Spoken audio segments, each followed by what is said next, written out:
ಎಲ್ಲ ಪುಟಾಣಿಗಳಿಗೂ ಇವತ್ತಿನ ಹಕ್ಕಿ ಬಳಗ ಕಾರ್ಯಕ್ರಮಕ್ಕೆ ಸ್ವಾಗತ. ಸಮ್ಮರು ಶುರುವಾಗಿ ಸಾಕಪ್ಪ ಅನ್ನೋಷ್ಟು ಬಿಸಿಲು ಕಾಡ್ತಾ ಇದೆ ಅಲ್ಲ. ಹೊರಗಡೆ ಹೋಗಿ ಆಟ ಆಡೋಣ ಅಂತಂದರೆ ಅಪ್ಪ ಅಮ್ಮ ಬೈತಾರೆ, ಜೊತೆಗೆ ನಿಮಗೂ ಅಯ್ಯೋ ಹೋಗಿ ಯಾರಷ್ಟೊಂದು ಬಿಸಿಲಲ್ಲಿ ಹೋಗಿ ಬರ್ತಾರೆ, ಧೂಳು ಅಂತೆಲ್ಲ ಅನ್ಸುತ್ತೆ. ಆದರೆ ಮನೆಯಲ್ಲೇ ಇದ್ದು ಏನಾದರೂ ಮಾಡೋಣ ಅಂತಂದರೆ ಒಂದಾದ್ಮೇಲೆ ಒಂದು ಸಮ್ಮರ್ ಕ್ಯಾಂಪ್ಗಳು. ಇಷ್ಟೊಂದು ಸಮ್ಮರ್ ಕ್ಯಾಂಪ್ಗಳಿಗೆ ಹೋಗಿ ಏನು ಕಲಿಯೋದು ಅಂತ ಯೋಚಿಸ್ತಾ ಇರ್ತೀರಲ್ಲ.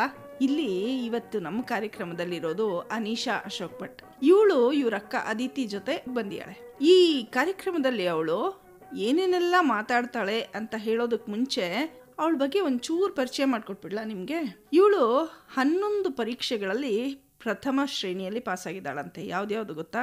ಭಗವದ್ಗೀತೆ 18 ಅಧ್ಯಾಯ, ಅಮರಕೋಶದ 2 ಕಾಂಡ, ಲಘು ಸಿದ್ಧಾಂತ ಕೌಮುದಿ, ರಘುವಂಶ 1ನೇ ಸರ್ಗ 2ನೇ ಸರ್ಗ, ಕುಮಾರ ಸಂಭವ 5ನೇ ಸರ್ಗ, ಸ್ತೋತ್ರಗಳು, ಸುಭಾಷಿತಗಳು, ಮೂಲ ರಾಮಾಯಣ, ಆದರ್ಶ ಪಾಠ ಬಾಲಾದರ್ಶ ಮತ್ತು ಆದರ್ಶ ಪಾಠ ಪ್ರಥಮಾದರ್ಶ. ಇಷ್ಟರಲ್ಲೂ ಪ್ರಥಮ ಶ್ರೇಣಿ ಪಡೆದಿದ್ದಾಳಂತೆ. ಅಂದರೆ ಸಂಸ್ಕೃತ ವಿಷಯದಲ್ಲಿ ಇವಳ ಪ್ರತಿಭೆ ಎಷ್ಟಿರಬೇಕಲ್ಲ. ಹಾಗಾಗಿನೇ ಇವಳ ಪ್ರತಿಭೆನ ಗಮನಿಸಿ ಎಷ್ಟೊಂದು ಪ್ರಶಸ್ತಿಗಳು ಬಂದಿದೆ ಅಂದರೆ, ಪುಟ್ಟ ಅನೀಶಾಗೆ ದೊಡ್ಡ ದೊಡ್ಡ ಪ್ರಶಸ್ತಿಗಳು ಬಂದ್ಬಿಟ್ಟಿದೆ.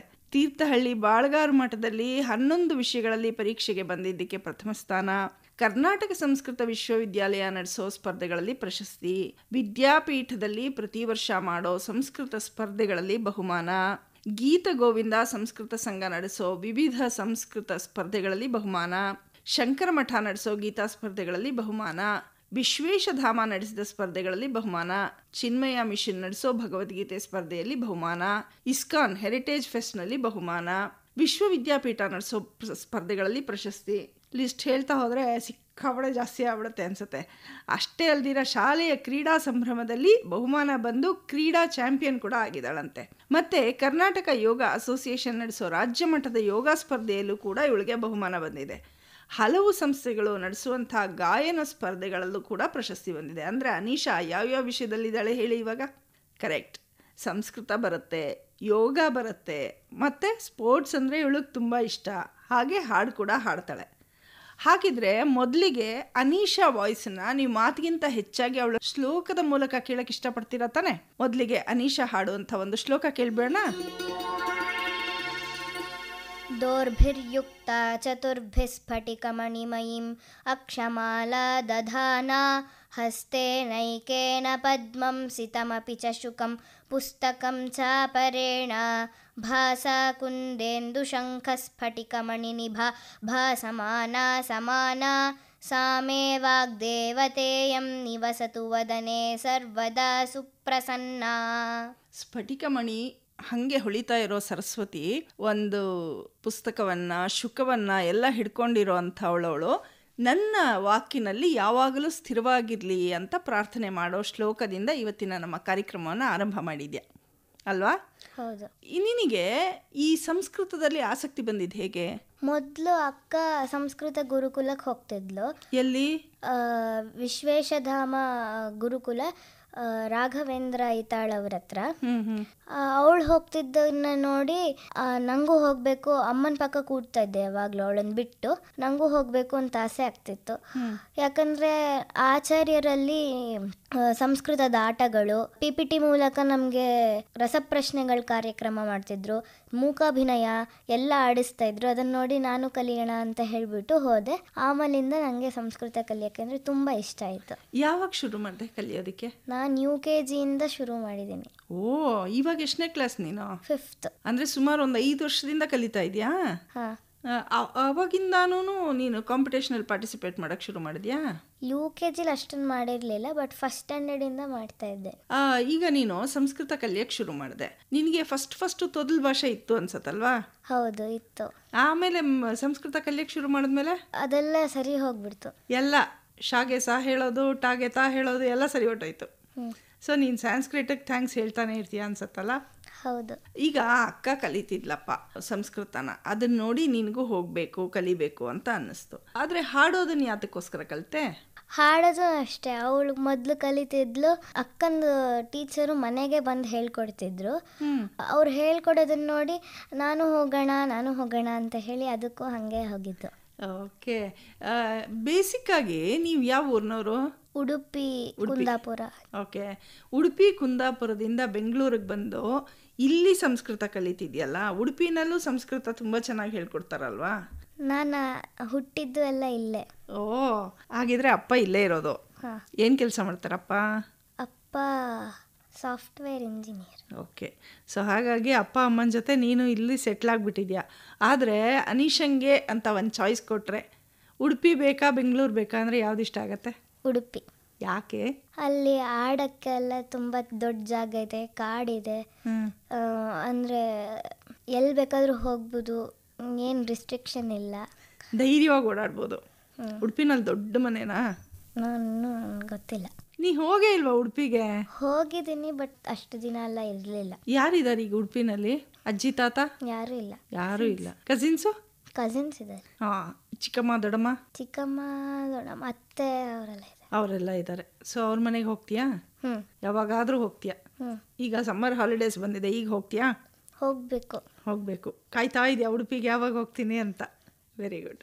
ಈಗ ನೀನು ತುಂಬ ಚೆನ್ನಾಗಿ ಶ್ಲೋಕಗಳು ಹೇಳ್ತೀಯಾ, ಅರ್ಥ ಹೇಳ್ತೀಯಾ, ಮತ್ತು ಸಂಸ್ಕೃತದಲ್ಲಿ ಸಂಭಾಷಣೆ ಮಾಡ್ತೀಯಾ ಅಂತೆಲ್ಲ ನಮಗೆ ಗೊತ್ತಾಯ್ತಪ್ಪ. ಈಗ ಫಸ್ಟ್ ಒಂದು ಶ್ಲೋಕ ಕೇಳಿಸ್ಬಿಟ್ಟೆ, ನೆಕ್ಸ್ಟ್ ಏನು ಕೇಳಿಸ್ತೀಯಮ್ಮ? ರಘುವಂಶದ ಅರ್ಥ ಸಮೇತ ಗಣಂತ ಶ್ಲೋಕ ಮತ್ತು ಅರ್ಥ ಎರಡು ಹೇಳ್ತೀಯಾ? ಓಕೆ, ಹೇಳು. ಒಂದು 4-5 ಶ್ಲೋಕ. ಆಯಿತು, ಹೇಳಿ. ರಘುವಂಶ ಕಾಳಿದಾಸನಿಂದ ರಚಿತವಾದ ಮಹಾಕಾವ್ಯ. ಅದರಲ್ಲಿ 19 ಸರ್ಗಗಳಿವೆ. ನನಗೆ ಪಾಠ ಆಗಿರೋದು ಮೊದಲನೇದು ಮತ್ತು 2ನೇ ಸರ್ಗ. ಅದರಲ್ಲಿ ಒಂದು 4-5 ಶ್ಲೋಕಗಳನ್ನ ಅರ್ಥ ಸಮೇತ ಹೇಳ್ತಿದ್ದೀನಿ. ಆಕಾರ ಸದೃಶ ಪ್ರಜ್ಞ ಪ್ರಜ್ಞೆಯ ಸದೃಶಾಗಮ ಆಗಮೈ ಸದೃಶಾರಂಭ ಆರಂಭ ಸದೃಶೋದಯ.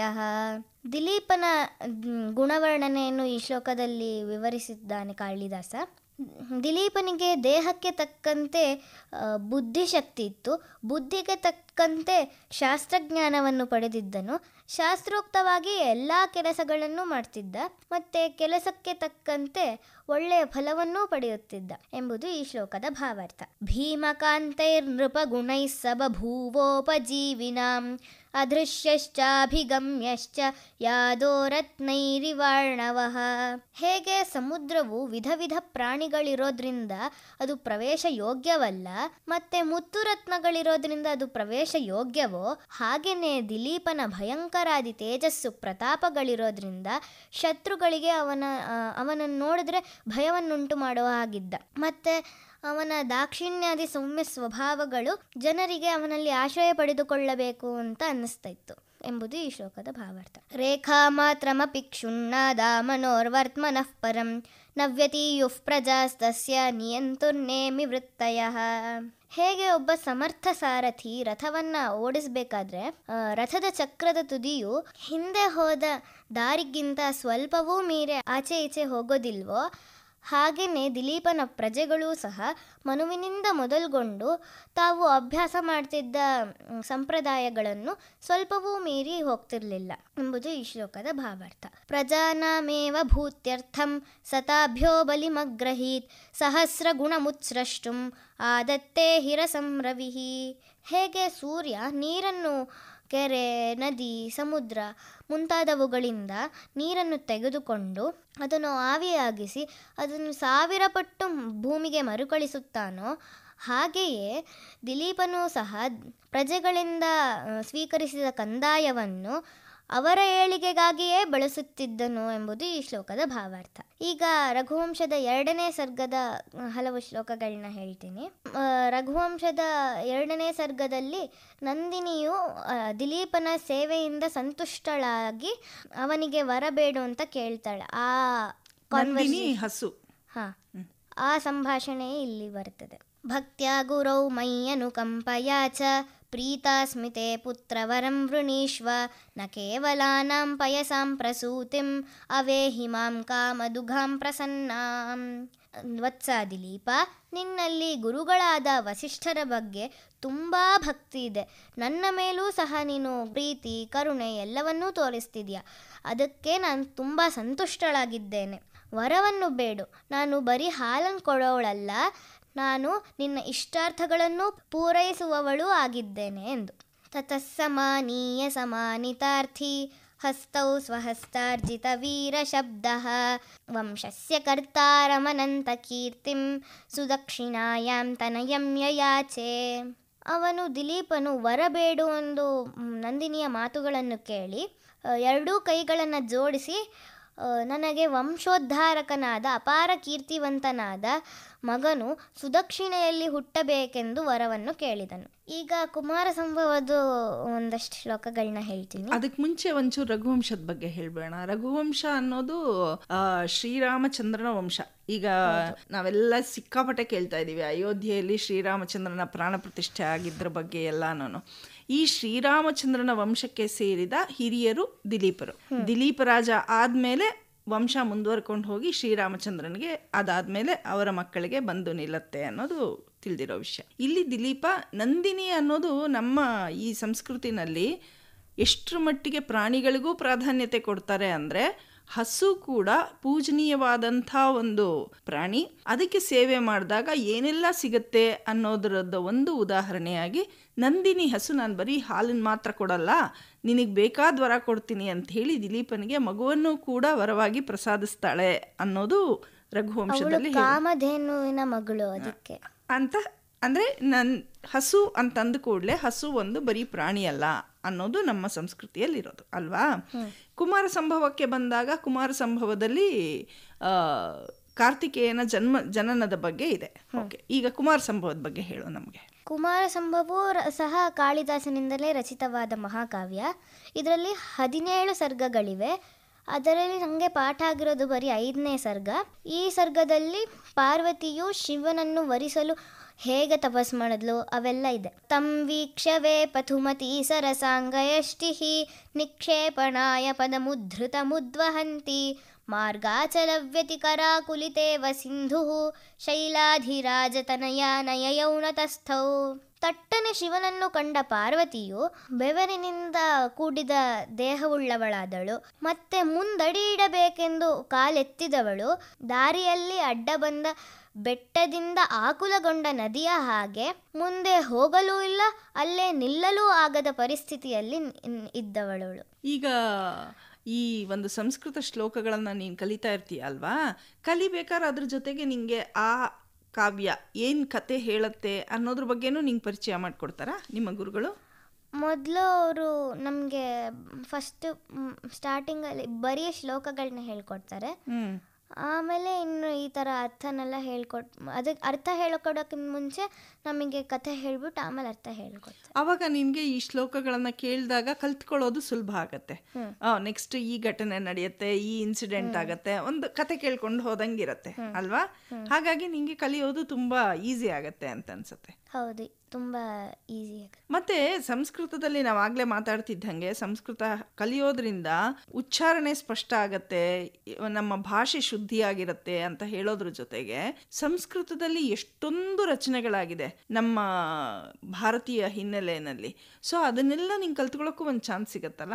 ಎಲ್ಲ ಕಲ್ತ್ಕೊಳ್ಳೋಕ್ಕಾಗಲ್ಲ, ಅದು ತುಂಬ ದೊಡ್ಡ ಸಾಗರ. ನಿಂಗೆ ಎಷ್ಟಾಗತ್ತೋ ಅಷ್ಟು ಕಲ್ತ್ಕೊಂತಿದ್ಯಾ. ನೀನು ಹೇಳಿದಾಗ ನಂಗೆ ಅನ್ಸುತ್ತೆ ನಿಜವಾಗ್ಲೂ ವೇದವ್ಯಾಸರು ಎಲ್ಲ ವಿಂಗಡಣೆ ಮಾಡಿಬಿಟ್ಟು ಒಂದಿಷ್ಟು ಭಾಗನ ಭಾರದ್ವಾಜರಿಗೆ ಕಲ್ತ್ಕೋ ಅಂತ ಹೇಳಿದಾಗ ಅವ್ರು ಹೇಳಿದ್ರಂತೆ, ಇದರಲ್ಲಿ ಒಂದು ಭಾಗವನ್ನು ತಗೊಂಡು ನಾನು ಕಲಿತೀನಿ ಅಂತ. ಆ ಭಾರದ್ವಾಜರಿಗೆ ಆಗಿದ್ದ ಜ್ಞಾನ ನಿನ್ಗೀಗಲೇ ಬಂದ್ಬಿಟ್ಟಿದೆ ಅಂತ. ಇನ್ನೇನೇನು ಕಲ್ತಿದ್ಯಾ ಸಂಸ್ಕೃತದಲ್ಲಿ? ನನಗೆ ಭಗವದ್ಗೀತೆ 18 ಅಧ್ಯಾಯ ಆಗಿದೆ. ಆಮೇಲೆ ಲಘು ಸಿದ್ಧಾಂತ ಕೌಮುದಿ ಪೂರ್ವಾರ್ಧ ತನಕ ಆಗಿದೆ ಒಂದು. ಇದ್ರ ಮಧ್ಯೆ ಸ್ಕೂಲ್ ಪುಸ್ತಕಗಳು ಯಾವಾಗ ಓದ್ತೀಯಾ ನೀನು? ಅದು ಟೈಮ್ ಸಿಕ್ಕಾಗ ಅದು ಚೇಂಜ್ ಆಫ್ ಆಕ್ಟಿವಿಟಿ ಆ ಥರ ಮಾಡಿಕೊಂಡು ಸ್ಕೂಲ್ಗೆ ಹೋಗ್ತಿದ್ಯಾ ಅಲ್ವಾ? ಯಾವ ಸ್ಕೂಲು? ರಾಷ್ಟ್ರೋತ್ಥಾನ ವಿದ್ಯಾಕೇಂದ್ರ. ಓಕೆ, ಅದು ನಿಮ್ಮ ಮನೆಯಿಂದ ಎಷ್ಟು ದೂರ ಇದೆ? 10 ಕಿಲೋಮೀಟರ್. ಪಾಡೆ, ದಿವಸ ಬೆಳಗ್ಗೆ 10 ಕಿಲೋಮೀಟ್ರ್, ಅದು ಸಾಯಂಕಾಲ 10 ಕಿಲೋಮೀಟ್ರ್ ಟ್ರಾವೆಲ್ ಮಾಡ್ತೀಯಾ? ಸುಸ್ತಾಗಲ್ಲ? ಇಲ್ಲ, ಬಸ್ಸಲ್ಲಿ ನಿದ್ದೆ ಮಾಡಿಬಿಡ್ತೀನಿ. ಹೋಗ್ಬೇಕಾದ್ರೂ ನಿದ್ದೆ ಮಾಡ್ಬಿಡ್ತೀಯಾ? ಹೋಗ್ಬೇಕಾದ್ರೆ ಹೊರಗೆ ನೋಡ್ತಾ ಇರ್ತೀನಿ. ಫ್ರೆಂಡ್ಸ್ ಜೊತೆ ಆಟ ಆಡ್ತಿರ್ತೀಯಾ? ಕೆಲವೊಂದ್ಸಲಿ. ಅದೇ ಚೇಷ್ಟೆ ಮಾಡೋದಿರತ್ತಲ್ವಾ. ಇಲ್ಲ ಅಮ್ಮ ಕೂತಿದ್ದಾರೆ ಅಂತ ಚೇಷ್ಟೆ ಮಾಡ್ತೀನಿ ಅಂತ ಹೇಳಲ್ಲ ಅಲ್ಲ. ಓಕೆ, ಈಗ ಅಂತ್ಯಾಕ್ಷರಿ ಅಂದರೆ ಎಲ್ರಿಗೂ ಇಷ್ಟ ಇರುತ್ತೆ. ಅಂತ್ಯಾಕ್ಷರಿ ಅಂತಂದ ಕೂಡಲೇ ಈ ಹಾಡು ಹೇಳು, ಆ ಹಾಡಿನ ಕೊನೆ ಅಕ್ಷರ ತೊಗೊಂಡು ನಾನು ಹೇಳ್ತೀನಿ ಅಂತ ಹೇಳ್ತಾರೆ. ಆದರೆ ನೀನು ಶ್ಲೋಕ ಅಂತ್ಯಾಕ್ಷರಿ ಮಾಡ್ತೀನಿ ಅಂತ ಹೇಳಿದ್ಯಾ, ಏನದು? ಅದ್ರ ಬಗ್ಗೆ ಫಸ್ಟ್ ನಿಮ್ಮ ಅಕ್ಕನ ಕೇಳಬೇಡ, ಏನಿದು ಶ್ಲೋಕ ಅಂತ್ಯಾಕ್ಷರಿ ಅಂತ ಹೇಳೋ ಅದಿತಿ. ಇದು ಹಾಡಿನ ಅಂತ್ಯಾಕ್ಷರಿ ಥರನೇ, ಆದರೆ ಹಾಡು ಬದಲು ಶ್ಲೋಕ ಹೇಳ್ತೀವಿ ನಾವು. ಶ್ಲೋಕ ಹೇಳಬೇಕು ಮೊದಲು ಸ್ಟಾರ್ಟಿಂಗು, ಶ್ಲೋಕದ ಕೊನೆ ಅಕ್ಷರದಿಂದ ಮತ್ತೆ ಇನ್ನೊಂದು ಹೊಸ ಶ್ಲೋಕ ಆರಂಭ ಮಾಡಬೇಕು. ಅದು ಹಾಗೆಯೂ ಆಡ್ಬೋದು. ಇನ್ನೂ ಇಂಟ್ರೆಸ್ಟಿಂಗ್ ಮಾಡಬೇಕಂದ್ರೆ ಬೇರೆ ಬೇರೆ ರೂಲ್ಸ್ ಹಾಕ್ಬೋದು. ಈಗ ಬೇರೆ ಬೇರೆ ಛಂದಸ್ ರೆಸ್ಟ್ರಿಕ್ಷನ್ಸ್ ಹಾಕಬೇಕು, ಈ ಛಂದಸ್ಸಲ್ಲೇ ಇರೋ ಶ್ಲೋಕಗಳನ್ನ ಹೇಳಬೇಕು ಅಂತ. ಅದು ಜನರಲಿ ಹಾಗೆ ಫಸ್ಟ್ ರೌಂಡು ಸೆಕೆಂಡ್ ರೌಂಡು ಅನುಷ್ಟುಪ್ ಶ್ಲೋಕಗಳು ಮಾತ್ರ ಹೇಳಬೇಕು, ಆಮೇಲೆ ಅನುಷ್ಟುಪ್ ಬಿಟ್ಟು ಬೇರೆ ಯಾವ ಶ್ಲೋಕ ಆದರೂ ಹೇಳ್ಬೋದು. ಆ ಥರ ಬೇರೆ ಬೇರೆ ರೆಸ್ಟ್ರಿಕ್ಷನ್ಸ್ ಹಾಕೋ. ಮತ್ತೆ ಕೆಲವೊಂದು ಪದಗಳನ್ನ ತಗೊಂಡು ಆ ಪದ ಇರೋವಂಥ ಶ್ಲೋಕ ಹೇಳಬೇಕು ಅನ್ನೋವಂಥದ್ದು ಇರುತ್ತಾ? ಹಾಗಿರಲ್ಲ, ಅಕ್ಷರನೇ ಲಾಸ್ಟಲ್ಲಿ. ಈಗ ಲಾಸ್ಟ್ ಅಕ್ಷರ ತಾ ಅಂತ ಎಂಡ್ ಆದ್ರೆ ತಾ ಇಂದಾನೇ ಶುರು ಆಗ್ಬೇಕು, ಅದು ಬಿಟ್ರೆ ಬೇರೆಯಿಂದ ಶುರು ಆಗ್ಬಾರ್ದು. ಆ ಥರ ರೂಲ್ಸ್ ಎಲ್ಲ ಮಾಡ್ಬೋದು. ಈಗ ನೀವು ಅಕ್ಕ ತಂಗಿ ಯಾವ ಅಂತ್ಯಾಕ್ಷರಿ ಆಡ್ತಿದ್ದೀರಾ? ನಾವೀಗ ಮಾಮೂಲಿ ಕೊನೆ ಅಕ್ಷರ ತಗೊಂಡು ಓಕೆ, ಏನು ರೆಸ್ಟ್ರಿಕ್ಷನ್ಸ್ ಇಲ್ಲದೆ ಹಾಗೆ. ಆಯ್ತು, ಕೇಳಿಸಿ. ವಕ್ರತುಂಡ ಮಹಾಕಾಯ ಸೂರ್ಯಕೋಟಿ ಸಮಪ್ರಭಾ ನಿರ್ವಿಘ್ನಂ ಕುರು ಮೇ ದೇವ ಸರ್ವಕಾರ್ಯೇಷು ಸರ್ವದಾ. ದಾಂತಂ ದಶಾನನ ಸುತಾಂತಂ ಧರಾಮಧಿವಸಂತಂ ಪ್ರಚಂಡ ತಪಸಾ ಕ್ಲಾಂತಂ ಸಮೇತ್ಯ ವಿಪಿನಾಂತಂ ತ್ವವಾಪಯಮನಂತಂ ತಪಸ್ವಿ ಪಟಲಂ ಯಾಂತಂ ಭವಾರತಿ ಭಯಾಂತಂ ಮಮಾಶು ಭಗವಂತಂ ಭರೇಣ ಭಜತಾತ್ ಸ್ವಾಂತಂ ಸವಾರಿಧನುಜಾಂತಂ ಧರಾಧರ ನಿಶಾಂತಂ ಸತಾಪಸವರಂ. ಸವರಂ ಬಂತಲ್ಲ, ಅರ್ಧ ಅಕ್ಷರ ತಗೊಳ್ಳಲ್ಲ, ಅದ್ರ ಹಿಂದಿನ ಅಕ್ಷರ ರಾ ತಗೊಂಡು, ಯಾಕಂದ್ರೆ ಹಂಗ್ ಮಾಡಿದ್ರೆ ಪ್ರತಿ ಸತಿನೂ ಮಾ ಬರುತ್ತೆ ಅಂತ. ಓಕೆ. ರೇಖಾ ಮಾತ್ರಮಪಿ ಕ್ಷುಣ್ಣಾದ್ ಆಮನೋರ್ವರ್ತ್ಮನಃ ಪರಂ ನವ್ಯತೀಯುಃ ಪ್ರಜಾಸ್ತಸ್ಯ ನಿಯಂತುರ್ನೇಮಿ ವೃತ್ತಯಃ. ಯಸ್ಯಾಸ್ತಿ ವಿತ್ತಂ ಸ ನರಃ ಕುಲೀನಃ ಸ ಪಂಡಿತಃ ಸ ಶ್ರುತವಾನ್ ಗುಣಜ್ಞಃ ಸ ಏವ ವಕ್ತಾ ಸ ಚ ದರ್ಶನೀಯಃ ಸರ್ವೇ ಗುಣಾಃ ಕಾಂಚನಮಾಶ್ರಯಂತಿ. ಇದು ಸುಭಾಷಿತ. ಹೌದು. ತಕಾರ. ತಥಾ ಸಮಕ್ಷಂ ದಹತಾ ಮನೋಭವಂ ಪಿನಾಕಿನಾ ಭಗ್ನಮನೋರಥಾ ಸತಿ ನಿನಿಂದ ರೂಪಂ ಹೃದಯೇನ ಪಾರ್ವತಿ ಪ್ರಿಯೇಷು ಸೌಭಾಗ್ಯಫಲಾ ಹಿ ಚಾರುತಾ. ಇದು ಕುಮಾರ ಸಂಭವ. 5ನೇ ಸರ್ಗದ ಮೊದಲನೇ ಶ್ಲೋಕ. ತಸ್ಯಾಸ್ತಿಕ್ತೈರ್ಮದಗಜವನೈರ್ವಾಸಿತಂ ವಾಂತವೃಷ್ಟಿಃ ಜಂಬೂಕುಂಜಪ್ರತಿಹತರಯಂ ತೋಯಮಾದಾಯ ಗಚ್ಚೇಃ ಅಂತಸ್ಸಾರಂಘನತುಲಯಿತುಂ ನಾನಿಲಃ ಶಕ್ಷ್ಯತಿ ತ್ವಾಂ ರಿಕ್ತಃ ಸರ್ವೋ ಭವತಿ ಹಿ ಲಘುಃ ಪೂರ್ಣತಾ ಗೌರವಾಯ. ಈ ಥರ ಅಂತ್ಯಾಕ್ಷರಿ ಕಾಂಪಿಟೇಷನಲ್ಲೂ ನೀನು ಪಾರ್ಟಿಸಿಪೇಟ್ ಮಾಡಿದ್ಯಾ ನಿಶಾ? ಹಾಂ, ಮಾಡಿದ್ದೀನಿ. ಅದು ಗೀತ ಗೋವಿಂದ ಸಂಸ್ಕೃತ ಸಂಘದ್ದು ಹೇಳಿದ್ರಲ್ಲ, ಅದರಲ್ಲಿ ನನಗೆ ಬಂದಿಲ್ಲ, ಬಟ್ ಪಾರ್ಟಿಸಿಪೇಟ್ ಮಾಡಿದ್ದೆ. 4th ಬಂದಿತ್ತು. ಓಕೆ. ಇದಲ್ದಿರ ನೀನು ಯಕ್ಷಗಾನದ ಹಾಡು ಕೂಡ ಹೇಳ್ತೀಯಾ ಅಂತ ಹೇಳ್ತಿದ್ರು. ಯಕ್ಷಗಾನದ ಹಾಡಲ್ಲ, ನಂಗೆ ಹಾಡು ಹೇಳಕ್ ಬರಲ್ಲ, ಕುಣಿತೀನಿ ಮತ್ತೆ ಡೈಲಾಗ್ಸ್ ಹೇಳ್ತೀಯಾ? ಓಕೆ. ಯಾವ ಯಕ್ಷಗಾನದ ಪ್ರಸಂಗದ ಡೈಲಾಗ್ ನೀ ಹೇಳ್ತೀಯಾ ಅಂತ ಅಕ್ಕ ಹೇಳ್ಬಿಡ್ತಾಳೆ, ಹೇಳೋ ಅದಿತಿ. ಇದು ಕಂಸವಧೆ ಅನ್ನೋ ಪ್ರಸಂಗದ ಡೈಲಾಗು. ಅಕ್ರೂರ ಅಂದ್ರೆ ಕಂಸ ಅಕ್ರೂರನ್ನ ಕೃಷ್ಣನ್ ಕರ್ಕೊಂಬರ್ಲಿಕ್ಕೆ ಕಳಿಸ್ತಾನೆ. ಅಕ್ರೂರ ಅವನಿಗೆ ಬಿಲ್ಲಿನ ಹಬ್ಬದ ಬಗ್ಗೆ ಹೇಳಿದಾಗ ಕೃಷ್ಣ ಹೇಳೋ ಮಾತುಗಳಿವು. ಹೇಳಪ್ಪ. ಮಾವ ಕಂಸ, ನನ್ನನ್ನು ಕೊಲ್ಲಲು ಮಾಡಿದ ಹಲವಾರು ಪ್ರಯತ್ನಗಳು ವಿಫಲವಾಗಿವೆ. ಆದ ಕಾರಣ ನನ್ನನ್ನು ಈಗ ಬಿಲ್ಲ ಹಬ್ಬಕ್ಕೆ ಆಹ್ವಾನವನ್ನು ಅಕ್ರೂರನ ಬಳಿ ಕಳಿಸಿದ್ದಾನೆ. ಈ ಹಬ್ಬದ ನೆಪದಿಂದ ನನ್ನನ್ನು ಕೊಲ್ಲಬೇಕು ಎಂಬುದು ಅವನ ಆಲೋಚನೆ. ಇದೇ ಸಂದರ್ಭದಲ್ಲಿ ನಾನು ಅವನನ್ನು ಕೊಂದು ಕಳೆಯುತ್ತೇನೆ. ಇನ್ನೂ ತಡ ಮಾಡುವುದಿಲ್ಲ, ಈಗಲೇ ಹೊರಡುತ್ತೇನೆ. ಈಗ ನಿನ್ನ ಟ್ಯಾಲೆಂಟಲ್ಲಿ ನೀನು ಸಂಸ್ಕೃತ ಹೇಳೋದನ್ನು ಕೇಳಿದ್ವಿ, ಮತ್ತು ಡೈಲಾಗ್ ಹೇಳೋದನ್ನು ಕೇಳಿದ್ವಿ ನಾಟಕದ್ದು, ಮತ್ತು ಅಂತ್ಯಾಕ್ಷರಿ ಪಾರ್ಟಿಸಿಪೇಷನ್ ಬಗ್ಗೆ ಕೇಳಿದ್ವಿ, ಸಂಸ್ಕೃತ ಕಾವ್ಯಗಳ ಬಗ್ಗೆ ನಿಂಗೆ ಎಷ್ಟು ಜ್ಞಾನ ಇದೆ ಅಂತ ತಿಳ್ಕೊಂಡ್ವಿ. ಒಂದೇ ಒಂದು ಮಿಸ್ ಆಗೋಯ್ತು, ಹಾಡು ಒಂದು ಹಾಡು ಹಾಡ್ಬಿಡ್ತೀಯಾ? ಯಾವ ಹಾಡು ಹಾಡ್ತೀಯಾ? ದೇಶಭಕ್ತಿ ಗೀತೆ ಒಂದು. ಓಕೆ, ಹಾಡು. ನದ ನದಿಗಳ ಗಿರಿವನಗಳ ತಾಯೇ ಭರತ ಮಾತೆ, ಓಂಕಾರದ ಝಂಕಾರದ ಓಂಕಾರದ ಝಂಕಾರದ ನಿನಗಿದೋ ಶುಭ ಗೀತೆ ಶುಭ ಗೀತೆ ಶುಭ ಗೀತೆ. ಹಿಮಚುಂಬಿತ ಶಿಖರದಲ್ಲಿ ತಾಯೆ ನಿನ್ನ ನೆಲಸು, ಬಿರುಗಾಳಿಯ ಭಿತ್ತಿಯಿಂದ ನೀ ಎಮ್ಮನು ಹರಸು, ನೀ ಎಮ್ಮನು ಹರಸು, ನೀ ಎಮ್ಮನು ಹರಸು. ನದ ನದಿಗಳ ಗಿರಿವನಗಳ ತಾಯೇ ಭರತ ಮಾತೆ, ಓಂಕಾರದ ಝಂಕಾರದ ಓಂಕಾರದ ಝಂಕಾರದ ನಿನಗಿದೋ ಶುಭ ಗೀತೆ ಶುಭ ಗೀತೆ ಶುಭ ಗೀತೆ. ಗಂಗೆ ಯಮುನೆ ಸಂಗಮದಲ್ಲಿ ನಿನ್ನ ವೇದ ಘೋಷ, ದೇವದಾರುವನಗಳಲ್ಲಿ ನಿನ್ನ ಮಂದಹಾಸ, ನಿನ್ನ ಮಂದಹಾಸ, ನಿನ್ನ ಮಂದಹಾಸ. ನದ ನದಿಗಳ ಗಿರಿವನಗಳ ತಾಯೇ ಭರತ ಮಾತೆ, ಓಂಕಾರದ ಝಂಕಾರದ ಓಂಕಾರದ ಝಂಕಾರದ ನಿನಗಿದೋ ಶುಭ ಗೀತೆ ಶುಭ ಗೀತೆ ಶುಭ ಗೀತೆ ಶುಭ ಗೀತೆ ಶುಭ ಗೀತೆ. ಚೆನ್ನಾಗಿ ಹಾಡ್ತೀಯಾ ನಿಶಾ, ತುಂಬ ಚೆನ್ನಾಗಿ ಹಾಡ್ತೀಯಾ. ಯಾರು ನಿನ್ನ ಟೀಚರು? ಶ್ರೀಲತಾ ನಿಕ್ಷಿತ್ ಅಂತ, ಅವರು ಮ್ಯೂಸಿಕಲ್ಲಿ ವಿದ್ವತ್ ಮಾಡಿದ್ದಾರೆ. ಮತ್ತು ಸತೀಶ್ ಅಂತ ಒಬ್ಬರು ಮನೆಗೆ ಬರ್ತಾಯಿದ್ರು, ಅವರು. ಅಂದರೆ ಈಗ ಕ್ಲಾಸಿಕಲ್ ಮ್ಯೂಸಿಕ್ ಕಲಿತಿದ್ಯಾ, ಭಾವಗೀತೆಗಳು ಮಾತ್ರನಾ? ಕ್ಲಾಸಿಕಲ್ ಮ್ಯೂಸಿಕ್ ಕಲಿತಿದ್ದೆ, ಇವಾಗ ಸದ್ಯಕ್ಕೆ ಒಂದು ಬ್ರೇಕ್ ತೊಗೊಂಡಿದ್ದೀವಿ. ಆಗಲೇ ಬ್ರೇಕ್ ತೊಗೊಂಬಿಟ್ಟಿದ್ಯಾ? Very good. ಓಕೆ, ಈಗ ನಮ್ಮ ಪ್ರೋಗ್ರಾಮ್ಗೂ ಬ್ರೇಕ್ ಹಾಕಿ ಅಂತ ಗಡಿಯಾರ ಹೇಳ್ತಾ ಇದೆ.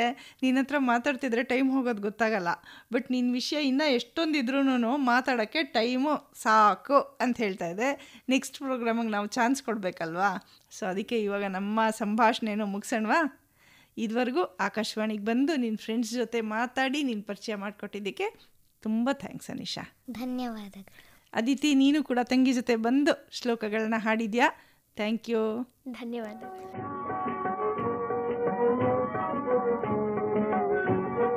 ಕೇಳಿದ್ರಲ್ಲ ಮಕ್ಕಳೇ, ಇವತ್ತಿನ ಹಕ್ಕಿ ಬಳಗ ಕಾರ್ಯಕ್ರಮದಲ್ಲಿ ನಮ್ಮ ಜೊತೆಗಿದ್ದಿದ್ದು ಅನೀಶಾ ಅಶೋಕ್ ಭಟ್. ಬಾಲಪ್ರತಿಭೆ ಅನೀಶಾ ಅಶೋಕ್ ಭಟ್ ಪರಿಚಯದೊಂದಿಗೆ ಇವತ್ತಿನ ಹಕ್ಕಿ ಬಳಗ ಕಾರ್ಯಕ್ರಮ ಮುಗಿಸ್ತಾ ಇದ್ದೀವಿ. ಮತ್ತೆ ಸಿಗೋಣ. ಬಾಯ್.